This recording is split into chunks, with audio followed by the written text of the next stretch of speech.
Assalamualaikum warahmatullahi wabarakatuh. Salam guru penggerak, tergerak, bergerak, menggerakkan. Pada video kali ini, saya akan memaparkan tentang profil guru penggerak. Perkenalkan, saya Wahyu Eko Sugiarto, SPD MPD, guru prakarya SMP Negeri 5 Salatiga, calon guru penggerak angkatan 11 Kota Salatiga. Selama mengikuti program pendidikan guru penggerak, banyak hal positif yang berdampak pada diri saya. Yang pertama adalah dalam rangka untuk meningkatkan kompetensi dan tampilan mengajar. Guru penggerak mendapatkan pelatihan dan pendampingan intensif untuk meningkatkan kompetensi pedagogik, kepemimpinan, dan pengembangan diri. Hal ini mendorong saya untuk menjadi guru yang lebih inovatif, kreatif, dan berpusat pada murid. Yang berikutnya, dampak yang ada pada diri saya adalah dapat memperluas jaringan dan saling berkolaborasi. Guru penggerak terhubung dengan jaringan guru penggerak lainnya di seluruh Indonesia, membuka peluang untuk saling berbagi praktek baik, berkolaborasi dalam pengembangan program, dan saling mendukung dalam perjalanan profesional mereka.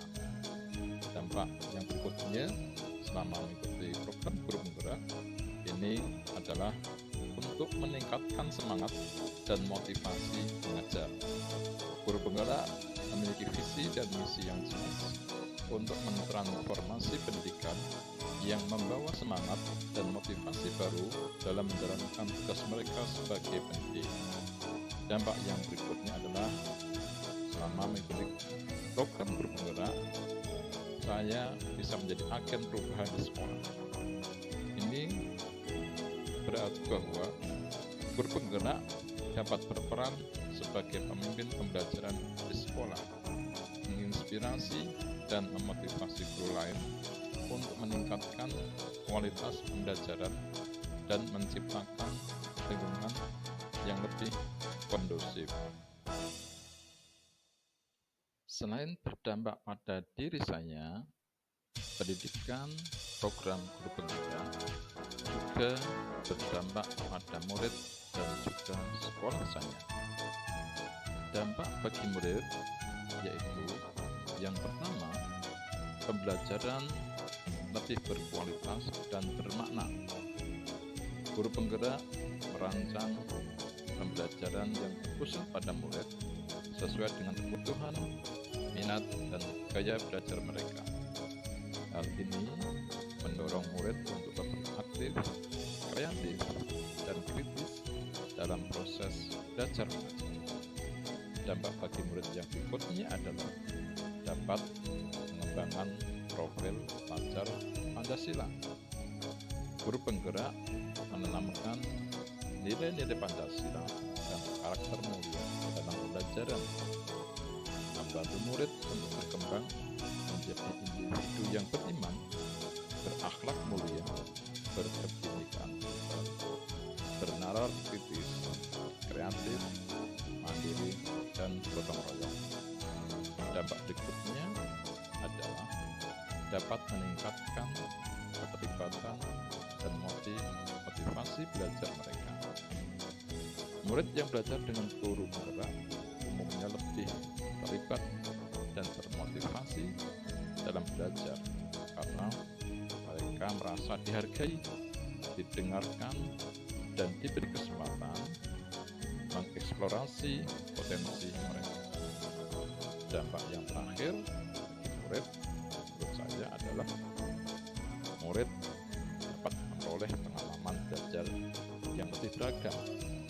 Karena hal ini, guru penggerak dalam mengajar menggunakan berbagai metode dan strategi pembelajaran yang inovatif, menciptakan pengalaman belajar yang lebih bervariasi dan menyenangkan bagi muridnya. Sedangkan dampak bagi sekolah saya antara lain yaitu yang pertama, meningkatnya kualitas pembelajaran. Sekolah yang memiliki guru penggerak umumnya mengalami peningkatan kualitas pembelajaran secara keseluruhan, ditandai dengan meningkatnya hasil belajar murid dan tercapainya tujuan pembelajaran. Yang berikutnya, berkembangnya budaya sekolah yang positif. Guru penggerak mendorong terciptanya budaya sekolah yang positif, inklusif, dan kolaboratif, di mana guru dan murid saling mendukung dan menghargai satu sama lainnya. Dampak yang berikutnya adalah meningkatnya reputasi sekolah. Pada umumnya, sekolah yang memiliki guru penggerak akan memiliki reputasi yang lebih baik di masyarakat karena akan dikenal sebagai sekolah yang berkualitas dan inovatif. Dampak yang berikutnya bagi sekolah bisa menjadi model sekolah yang teladan bagi sekolah yang lainnya. Karena hal ini, sekolah yang memiliki guru penggerak dapat menjadi model bagi sekolah lain dalam menerapkan praktek-praktek terbaik dalam pembelajaran dan pengembangan karakter murid. Rencana tindak lanjut pengembangan diri. Yang pertama adalah refleksi diri. Saya akan mencoba untuk meluangkan waktu dalam rangka merefleksikan pengalaman sebagai guru penggerak. Apa yang telah saya capai, tantangan apa yang saya hadapi, dan apa yang dapat saya lakukan dengan lebih baik. Pengembangan diri yang kedua, saya berharap dapat menetapkan tujuan yang jelas. Di sini saya berharap dapat meningkatkan keterampilan dalam merancang pembelajaran yang berpusat pada murid. Yang kedua, mengembangkan komunitas belajar di sekolah. Dan tujuan yang berikutnya adalah dalam rangka meningkatkan kemampuan untuk memimpin rapat dan diskusi kelompok. Rencana tindak lanjut yang berikutnya adalah memilih strategi yang tepat. Ini dapat dilakukan dengan cara mengikuti pelatihan dan workshop tentang kepemimpinan pembelajaran. Kemudian membaca buku dan artikel tentang praktek terbaik dalam kepemimpinan pembelajaran. Kemudian bisa bergabung dengan komunitas online atau offline untuk para pemimpin pembelajaran. Kemudian yang berikutnya, strategi yang terakhir adalah meminta bimbingan dari mentor atau coach yang lebih berpengalaman. Rencana tindak lanjut pengembangan diri yang terakhir adalah terus belajar dan berkembang. Ini dapat dilakukan dengan pengembangan diri sebagai pemimpin pembelajaran, yaitu karena memimpin pembelajaran adalah proses yang berkelanjutan. Kemudian selalu ada hal baru untuk dipelajari dan cara baru untuk meningkatkan diri. Yang terakhir, tetaplah terbuka terhadap peluang baru untuk belajar dan terus berkembang. Yang berikutnya adalah rencana tindak lanjut untuk pengembangan sekolah, yaitu yang pertama, saya akan melaksanakan analisis Analisis SWOT adalah alat yang dapat digunakan untuk menilai kondisi sekolah saya saat ini, mengidentifikasi kekuatan, kelemahan, peluang dan ancaman yang dihadapi sekolah. Kemudian yang berikutnya adalah melibatkan pemangku kepentingan. Saya akan berusaha mengumpulkan para pemangku kepentingan di sekolah saya, seperti murid, orang tua, guru, staf, atau komite sekolah. Diskusikan hasil analisis SWOT dengan mereka. Dapatkan masukan dan saran dari mereka tentang bagaimana mengembangkan sekolah sebagai pemimpin pembelajaran.